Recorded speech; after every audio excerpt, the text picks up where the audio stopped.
We will be looking at your value-added tax and creditors reconciliation on the DBE 2021 May-June paper.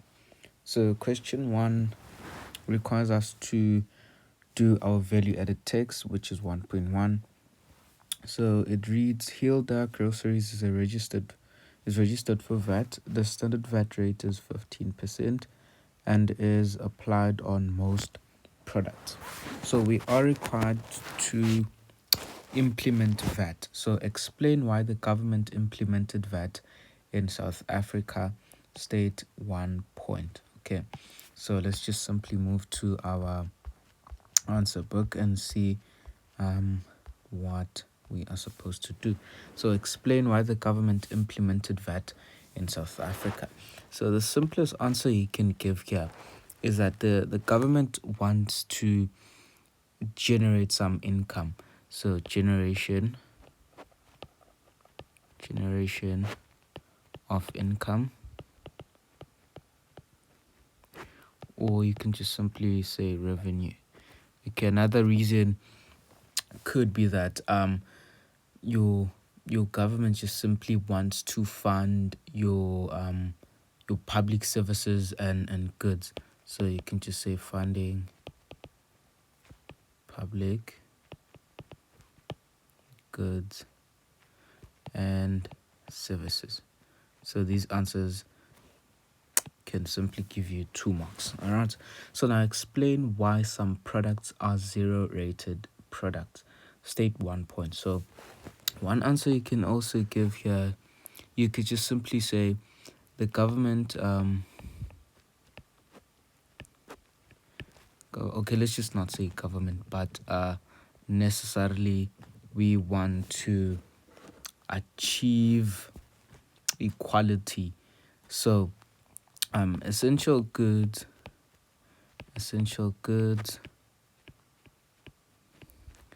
should be afforded by everyone.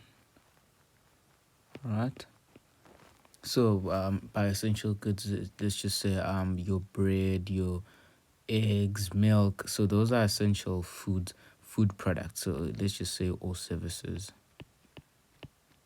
So that is why some products. Okay, just because they said products, let us not include services because they're just saying products here. But you could just simply say essential goods and services. I don't think you might be penalized for that. So now what we're supposed to do is calculate the amount payable to SARS in respect of VAT for the 2 months ended in on the 30th of April 2021.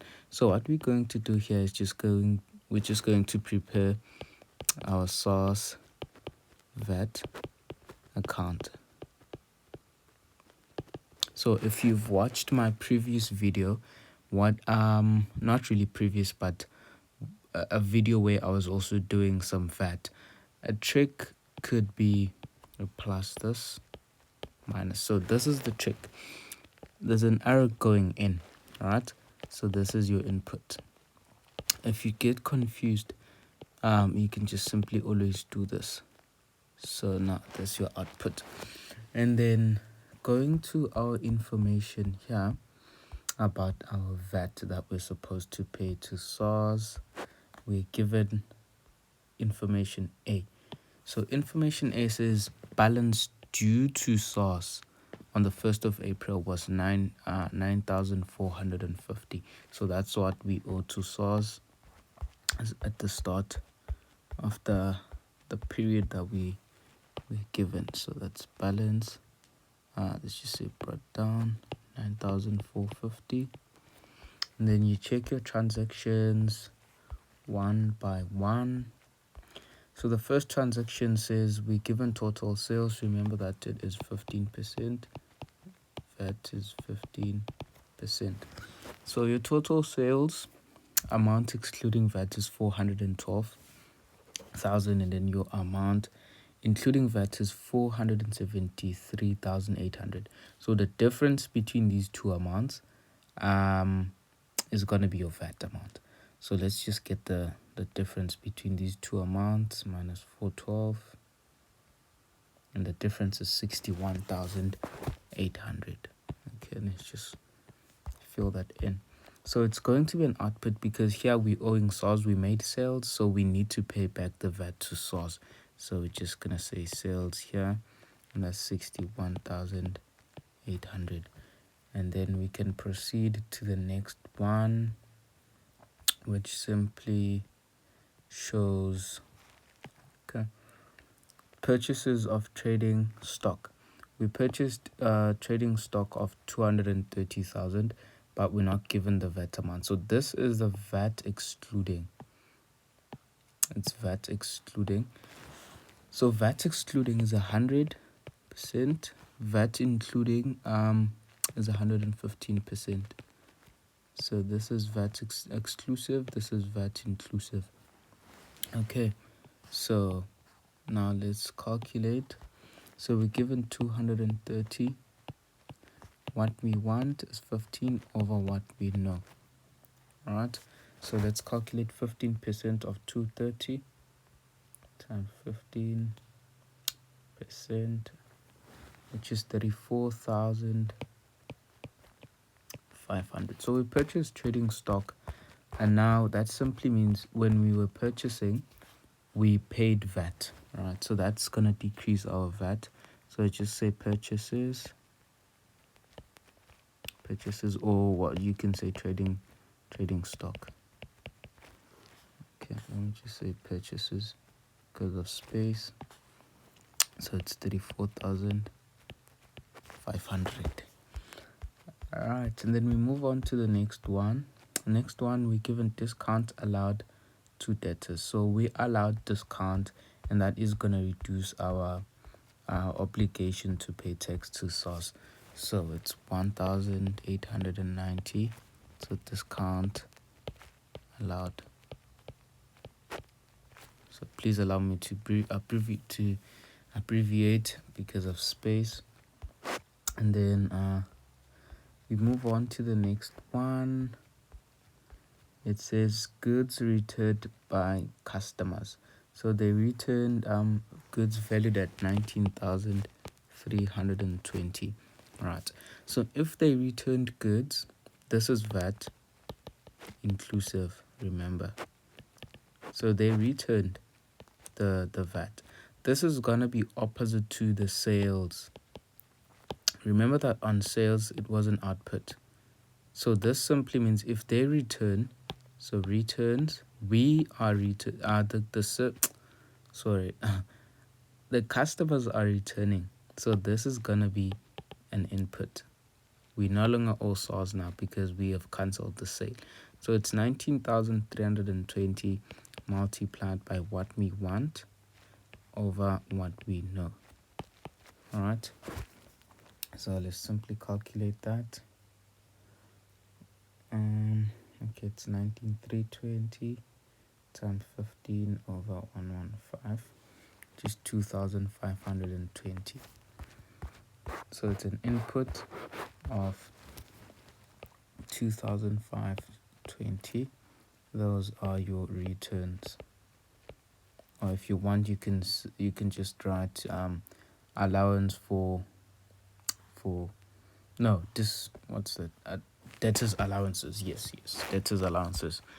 And the next one we're going to look at.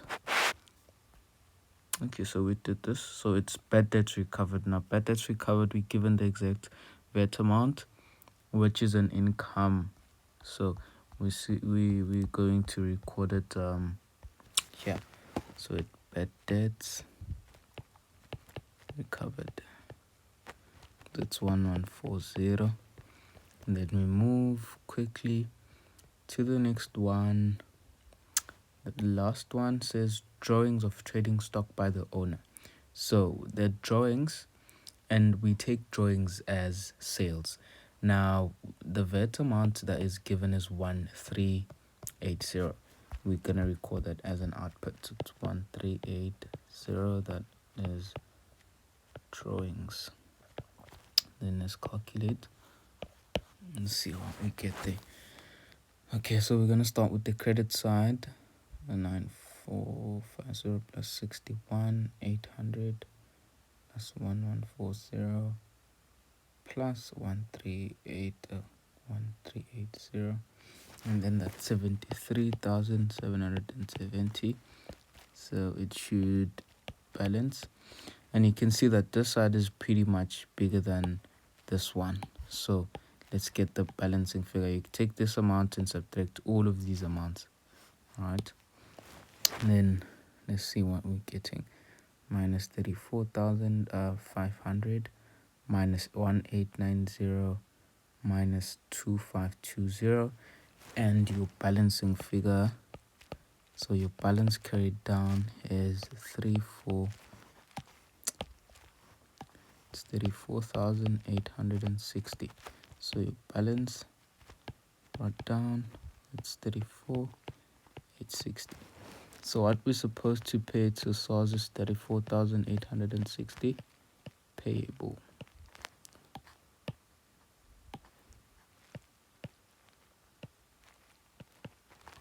Okay. And then moving on to the next question. It says, okay, so it's 1.2 Kaya Stores.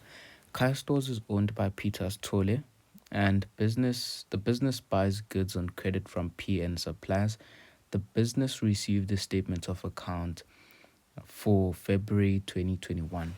Okay, so it's important to note which business you are here and what's the other business. So we're going to do a creditors reconciliation between PN Stores and Kaya Stores. So we are Kaya Stores and PN Suppliers is our creditor at this point. Okay, so we're doing it for Feb 2021. So refer to information A, B, and C. Use the table that is provided in the answer book, and then indicate the changes to the creditors ledger account in the books of Kaya Stores and the statement received from PN Suppliers to take into account the errors and omissions on 28 February 2021. Indicate a plus or a minus for each amount. Okay. So without further ado, let's just get into the question and see what we are given as information. All right. So for information A, creditors ledger of Kaya Stores, P and supply. So this is what's in the creditors ledger of our business. These are the business's records, what we have in our books. And then information B, it's the statement of account that we've received from PN Suppliers.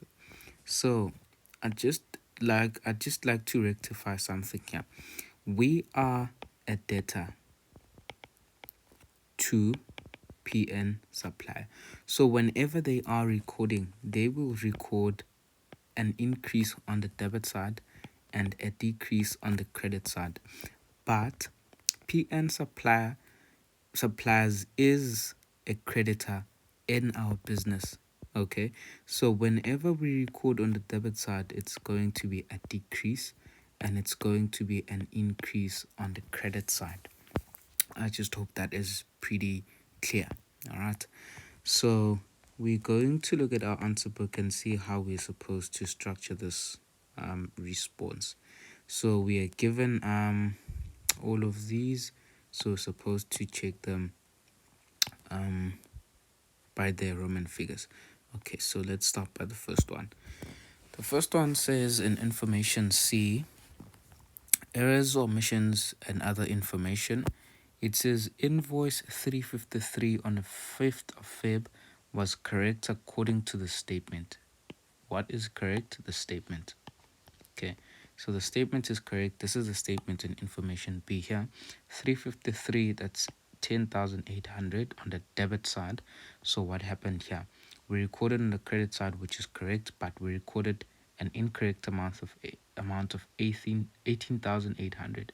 So it's supposed to be 10,800. So it is overstated by 8,000. So the 8,000, how do we go about recording this? Because it is on the debit side, on the statement, and it is on the credit side on the creditor's ledger account. That simply means we bought more goods on credit, but we have overstated our liability by 8,000. So in our books, we are supposed to decrease what we owe by 8,000, right? Now we move to the second one. So we are done with this one. Second one says PN suppliers made an error. Note, PN suppliers made an error in recording the goods returned on 7 February 2021. Right. So 7 February 2021. Remember that there's a plus and a minus there. We returned goods, but they added back they added the 600 as if we bought more goods. So they made an error. They were supposed to record the 600 on the credit side, but at first we are supposed to decrease our debit side by 600 also. So that simply means we're going to credit our credit side by 600 times 2. This is what I call your cancel, then you record method. 1, 2. First of all, you cancel the error by recording on the opposite side, because they at first they recorded on the debit side. Now you're going to record on your credit side, and then we cancel. There is my home language now coming in. Right, so we're going on the second one. Now we're recording on the correct side, which is your credit side, 600, and then when you add these two, you get 1,200. So you're gonna decrease what we owe by 1,200. Remember who made the error? PN supplies. So you don't do anything on this side. Okay, then we move on to the third one, and we're done with this. Third one, Kaya Stores entered a discount with the EFT payment on 13 February 2021. So Kaya Stores, we're talking about Kaya Stores. PN Suppliers informed the business that they do not qualify for this discount. So in our books, we recorded a discount of 1,140, and then they get to tell us that we do not qualify for this discount. So we are supposed to reverse it, and then now we owe 1,140. So we're gonna add 1,140. All right, simple as that. And then fourth one says invoice A417 in the creditors ledger account of PN Supplies was for goods purchased from LM Supplies. We're looking at your creditors ledger account. So invoice A417, this is it, 6,100. So this transaction does not relate to PN Supplies. It is for LM Supplies. So we're supposed to remove this. How do we remove it? By recording it on the opposite side. So it's 6,100. So we owe them 6,100 less. So the error was made here. So that's minus 6,100, because it is not related to PN Supplies. Done. Then the fifth says the trade discount on invoice 390 was not deducted by PN Supplies. So PN Supplies on invoice 390, they recorded 12,980. Let's see how much we recorded in our books. We recorded 11,800. So the difference between the two amounts is the trade discount. So let's see what's the difference between the two amounts. So it is 12,980 minus 11,800, which is 1,180. So your trade discount, it was not recorded by PN Supplies, so it's supposed to decrease what we owe by 1,180. Sixth one, okay, so correct. Sixth one says the bookkeeper transferred a debit balance from the debtors ledger account of PN Suppliers, General Voucher 221, to their account in the creditors ledger. So I'm just going to quickly show you an approach to such a question. Okay, so you have this, that. So this is your debtors ledger. Let's say PN Suppliers. Credit minus debit plus. Now, this simply means that PN Suppliers is a debtor and also a creditor in the business. Now, looking at the perspective of PN Suppliers being a debtor in the business, how do we approach this? PN Suppliers was owing us how much? Let's see. Because we transferred, they were owing us 2660. Okay, so we transferred the balance from, it was a debit balance from the debtors ledger account. Remember, so it was a debit balance of 2660. Right, so this is your balance. Now when we transfer, it simply means that we close this account. We transfer 2660 to creditors. And every time you record a transaction, there should be another entry, a contra account, which means it's a double entry, right? So they transferred it to where? To their creditors account, to their creditors ledger account. So this is going to be a creditors ledger, which is this one, your creditors ledger account, but we're doing it as a T account here. So it's creditors plus debtors minus. The contra account, we're simply taking this amount because we closed it off on the credit side. We transferred to the debit side. That's your double entry account. So it's 2660. So PN Suppliers. Right.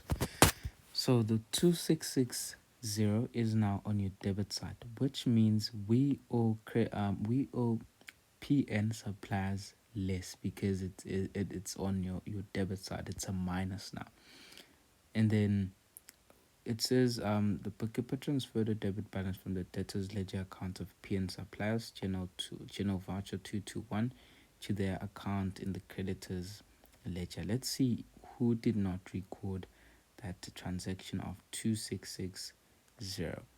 It is PN Suppliers. So PN Suppliers should take note that we no longer owe them such. It's 2660. All right. Then the last one says the statement shows entries up to 24 February 2021 only. Okay, so the statement only shows transactions up until here, but remember that we've just dealt with this one.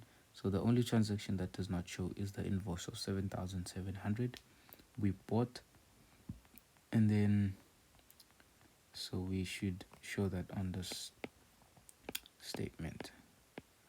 Okay, now just get your calculator and add all these amounts to see the balance.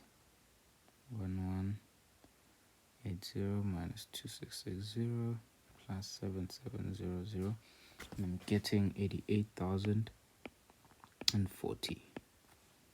And then these should balance.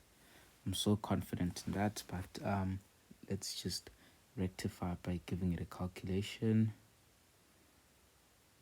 Plus 1140 minus 6,100. Yes, they balance. Okay, now we need our thinking hats on. 1.2.2 says state two benefits of using electronic funds transfers for payments to creditors. I think we have done something quite similar to this, talking about electronic funds transfers. So two benefits. The first one could be It is time efficient. And then you can also, it's easy to use. Another one could be creditors can be paid outside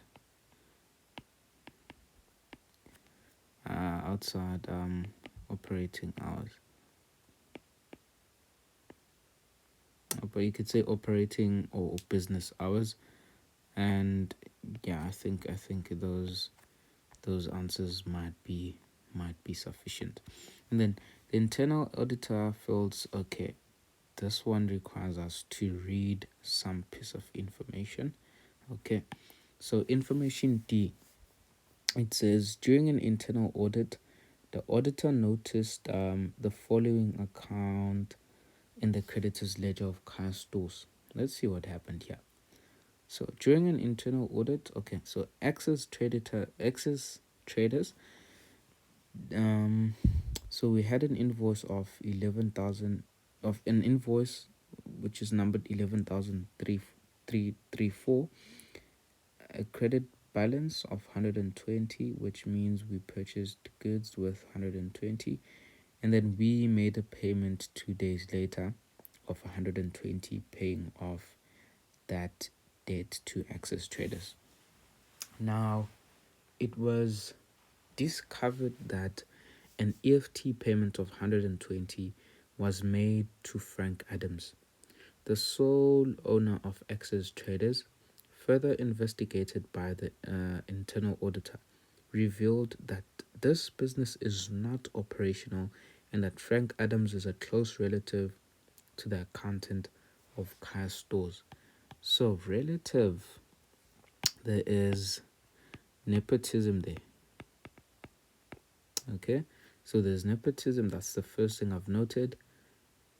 And then we can just simply move on and see what the question wants from us. So the internal auditor feels that this incident of fraud should never have occurred in this business. Explain why he feels this way.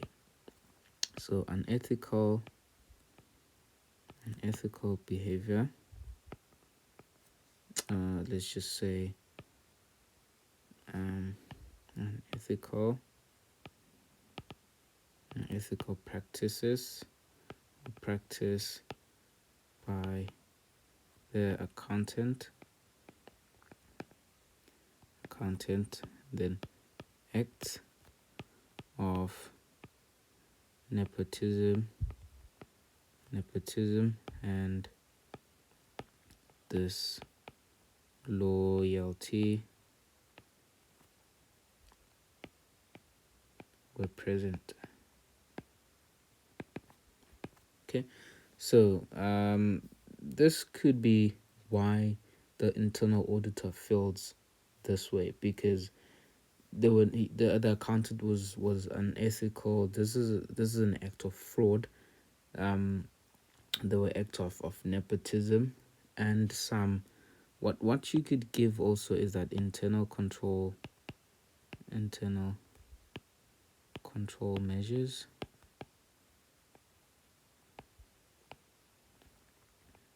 were not put in place. Were not, as we could just say, were not utilized or put in place. All right. And then the last question says, explain how this could have been prevented. State 2 points. 1 point, I'd say authorized payments should be used. So by that I mean there should be a way on how to authorize payment. So the person who authorizes payments should not be the one who actually does the payment. So authorized payment should be used and done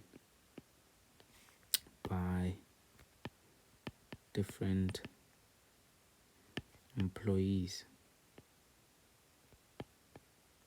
So in brackets, you could just say segregation of duties, right? And then the last one, what you could say here, you could talk about whenever you're making a payment, you would want to receive some sort of notification, not really some sort, but an actual notification that a transaction is complete. So when, okay, let's just say receipt of notifications of, okay, when a transaction is complete or completed, is completed, or payment is done. All right, so that is your VAT, creditors reconciliation, and some internal control measures right there. So thank you so much for watching. Thank you so much for being with me tonight. I hope that was really productive and helpful. Don't forget to subscribe, like, share, and drop a comment on anything that you need help regarding accounting. I will definitely see you in the next video. Thank you for being with me. Cheers.